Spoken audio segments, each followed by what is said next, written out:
मित्रांनो, गणित भाग 1 मध्ये प्रकरण क्रमांक 4 गुणोत्तर व प्रमाण पहा. लेक्चर क्रमांक 5 मध्ये आज आपण गुणोत्तरांची तुलना, मागील व्हिडिओ मध्ये पण आपण गुणोत्तरांची तुलना कशी करायची, लहान मोठेपणा कसा ठरवायचा हे पाहिलं होतं. तसेच सराव संच 4.2 मधील उदाहरण क्रमांक 4 आणि समान गुणोत्तरांवरील क्रिया हे आपण अभ्यासणार आहोत. पहा आता 4 नंबरचं गणित काय आहे. चौकोन ABCD समांतरभुज चौकोन आहे. त्याच्या कोन A व कोन B यांच्या मापांचे गुणोत्तर 5:4 आहे. तर कोन B चे माप काढा. आता दिलेला चौकोन हा कसला आहे, तर तो समांतरभुज चौकोन आहे. कसला चौकोन आहे? समांतरभुज चौकोन आहे. आणि त्याच्या कोन A आणि कोन B यांच्या मापाचे गुणोत्तर आपल्याला 5:4 दिलेले आहे. ठीक आहे. समजा आपण गुणोत्तराची समानपट आपण x मानली, तर कोन A चं माप किती होणार आहे? 5x आणि कोन B चं माप किती होणार आहे? 4x होणार आहे. आता कोन A व कोन B हे समांतरभुज चौकोनाचे लगतचे कोन आहेत. समजा इथे एक आपण समांतरभुज चौकोन काढला, त्याला आपण इथं नाव दिलं, हा A, B आणि C आणि D या पद्धतीने नाव दिलं. तर पहा, कोन A आणि कोन B, हा कोन A आणि हा कोन B कसे आहेत, तर ते लगतचे कोन आहेत, म्हणजे शेजारचे कोन आहेत. बरोबर आहेत. तर ते कसे असतात पहा, कोन A अधिक कोन B या दोघांच्या लगतचे कोन कसे असतात, तर ते आंतरकोन असतात. म्हणजे दोघांच्या मापांची हे आंतरकोन आहेत. बरोबर आहेत. तर दोघांच्या मापांची बेरीज किती असते, तर 180 अंश असते. मग कोन A चं माप 5x आहे, B चं 4x आहे, बरोबर 180 अंश. म्हणजे 5x 4x झाले 9x. 9x बरोबर 180.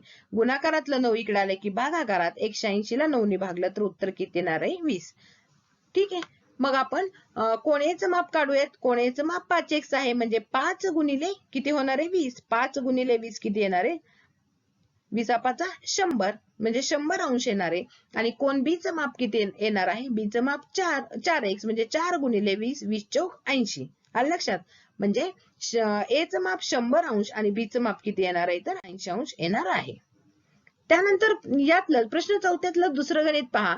अल्बर्ट आणि सलीम यांच्या आजच्या वयांचे गुणोत्तर 5:9 आहे. 5 वर्षांनंतर त्यांच्या वयांचे गुणोत्तर 3:5 होईल. तर त्यांची आजचे वय आपल्याला काढायला सांगितलेले आहे. पहा, समजा दिलेल्या गुणोत्तराची समानपट किती मानूयात आपण? x मानूया. ठीक आहे. मग आता अल्बर्टचे 5 आणि सलीमचे 9, म्हणजे अल्बर्टचे वय किती होणार आहे? 5x.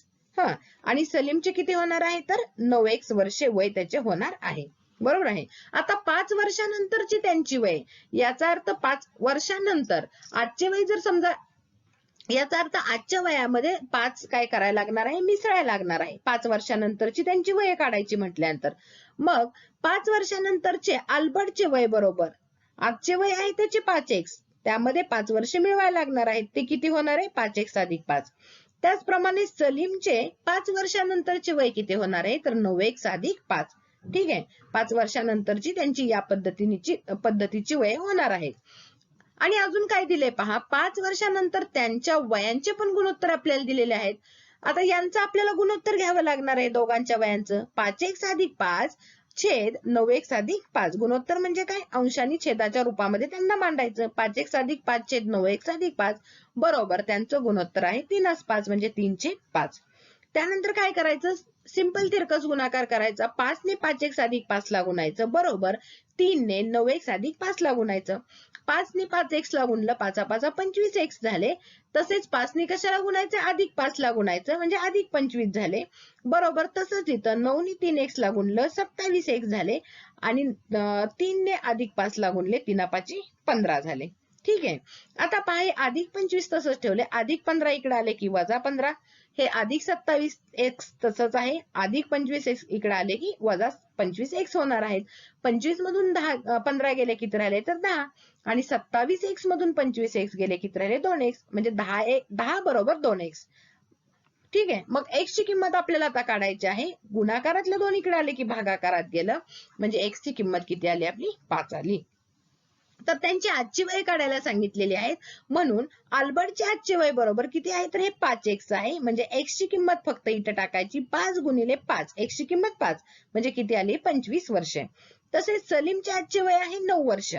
फक्त इथं x ची किंमत टाकायची, 9 गुणिले x ची किंमत 5, म्हणजे 9:5 45 वर्ष. म्हणजे अल्बर्टचे आजचे वय 25 वर्ष आणि सलीमचे आजचे वय 45 वर्ष आलेलं आहे. त्यानंतर पाहता समान गुणोत्तरांवरील आपल्याला क्रिया पाहायच्या आहेत. पहिली क्रिया पाहूयात आपण व्यस्त क्रिया. ए छेद बी बरोबर सी छेद डी तर बी छेद ए बरोबर सी छेद डी या गुणधर्माला व्यस्त क्रिया असं म्हटलं जातं. ठीक आहे, लक्षात ठेवा. व्यस्त क्रिया म्हणजे काय? ए छेद बी बरोबर जर सी छेद डी असेल तर याच्या उलट लिहायचं, म्हणजे अंशाचा छेद आणि छेदाचा अंश लिहायचा फक्त. तर काय होणार आहे? बी छेद ए बरोबर डी छेद सी याला व्यस्त क्रिया असं म्हटलेलं आहे. ठीक आहे, एक उदाहरण दिले पहा. जर 9/12 बरोबर 15/20, 9/12 बरोबर किती? 15/20, तर व्यस्त क्रियेने कसं होणार आहे? 12/9 बरोबर 20/15. त्यानंतर दुसरी क्रिया आहे एकांतर क्रिया.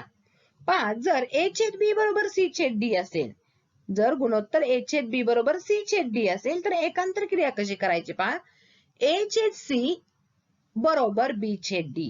लक्षात, अंश पहा वरचे अंश आहेत, ए आणि सी अंश आहे, तर त्यांचं गुणोत्तर घ्यायचं. अंशांचं गुणोत्तर आणि छेदांचं गुणोत्तर घेतलेलं आहे, त्याला एकांतर क्रिया असं म्हटलं जातं. पहा, ए छेद सी बरोबर बी छेद डी, बी छेद डी या गुणधर्माला काय म्हटलं जातं? तर एकांतर क्रिया असं म्हणतात. एक उदाहरण घेऊयात पहा. 6/10 बरोबर 9/15. याचं कसं होणार एकांतर क्रियेने? 6/9, 6/9 बरोबर 10/15. ठीक आहे, त्यानंतर तिसरी क्रिया योग क्रिया. पहा, जर ए छेद बी बरोबर सी छेद डी हे जर गुणोत्तर असेल तर योग, लक्षात ठेवा, योग म्हणजे बेरीज. म्हणजे काय करायचं? तर अंशामध्ये त्याचा छेद मिळवायचा. अंशामध्ये काय मिळवायचा? छेद, त्याचा छेद मिळवायचा. ए छेद बी बरोबर सी छेद डी असेल तर पहा, ए अधिक त्याचा छेद किती आहे? बी. अंशामध्ये त्याचा छेद मिळवला ए छेद बी आणि त्याचा छेद आहे तसाच लिहायचा. लक्षात ठेवा, ए अधिक त्याचा छेद आहे बी, बरोबर आहे, त्यामध्ये मिसळला ए अधिक बी आणि छेद आहे तसाच ठेवला. मग सी छेद डी चं कसं होणार आहे? सी अधिक डी छेद डी याला योग क्रिया असं म्हटलं जातं. उदाहरण घेऊयात पहा. 7/3 बरोबर 21/9 म्हणजे 7 अधिक 3 भागिले 3, 7 अधिक 3 भागिले 3. कळालं? बरोबर दुसरं कसं होणार आहे पहा, 21/9 आहे. 21 काय आहे? 9 आहे. तर काय होणार आहे? 21 अधिक 9 छेद 9. मग 7 आणि 3 किती झाले? 10/3 आणि 21 अधिक 9 किती झाले? 30/9. याला म्हटलं जातं योग क्रिया. त्यानंतर पहा, बरोबर याची उलटी क्रिया आहे वियोग क्रिया. आपण मगाशी बेरीज केली ती योग क्रियेला. वियोग क्रियेला काय करायचे? फक्त वजाबाकी. अंशातून त्याचा छेद वजा करायचा, छेद आहे तसाच लिहायचा. ए छेद बी बरोबर सी छेद डी असेल तर काय होणार आहे? ए मधून बी घालवायचा छेद बी आणि सी मधून डी घालवायचा छेद डी. उदाहरण घेऊयात. 8/5 बरोबर 24/15 म्हणजे 8 मधून 5 गेले भागिले 5, 24 मधून 15 गेले भागिले 15. 8तून 5 गेले किती राहणार आहे? 3, 3/5 आणि 24 मधून 15 गेले 9, 9/15. त्यानंतर आता पहा, दोन्ही एकत्र क्रिया आहेत योग वियोग क्रिया. बेरीज पण करायची आणि वजाबाकी करायची, पण कधी करायची लक्षात घ्या. अंशामध्ये बेरीज करायची आणि छेदामध्ये वजाबाकी करायची, त्याला योग वियोग क्रिया म्हटलं जातं. ए छेद बी बरोबर सी छेद डी असं जर गुणोत्तर असेल तर पहा काय सांगितलं? अंशामध्ये बेरीज आणि छेदामध्ये वजाबाकी. ठीक आहे, ए अधिक बी छेद ए वजा बी बरोबर सी अधिक डी छेद सी वजा डी याला योग वियोग क्रिया असं म्हणतात. उदाहरण घेऊयात. 8/5 बरोबर 40/25 म्हणजे 8मध्ये 5 मिळवायचा, अंशामध्ये 8 अधिक 5 आणि तेच 8तनं 5 वजा करायचं. ही वरची झाली योग क्रिया आणि ही खालची झाली वियोग क्रिया. कळाली?